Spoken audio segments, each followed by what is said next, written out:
Туфан агай әйтмешли, мин авыл малайы, авылда туып үстем. Мәктәпне бетереп Казанга килеп, үз һөнәрем буенча белем алдым һәм үз һөнәре буенча театрда инде менә 54 ел эшлим.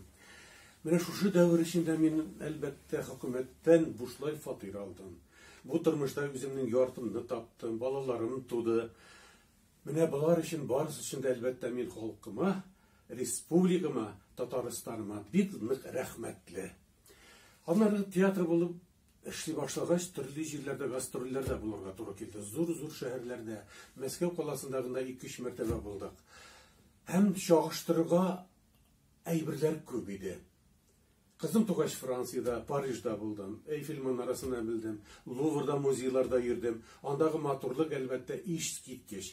Ләкин менә шушы 15 көн эчендә минем ничек Казанымны, Татарстанымны сагынып кайтканымны мин үзем генә беләм.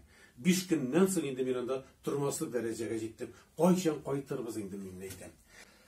Шуңа күрә мин горурланып әйтә алам. Татар булып тудым бу дөньяга. Ходай мине татар итеп яраткан. Телем бүләк иткән, Коръән биргән, яшәү сырын миңа аңлаткан.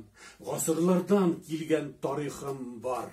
Горурланып, мактап сөйләрлек, сибелсәк тә төрле кыйтгаларга эшләребез ай исең китәрлек. Менә шушы дөньяга сибелгән бөтен татарлар да безнең Казаннан, Татарстаннан ярдәм алып, алар безне күзәтеп, алар безнең белән бер сулышта яшиләр. Киләчәктә дә шулай булсын. Яратам мин сине, Татарстан. Бәхетле яшә, һәр вакытта да чәчәк ат.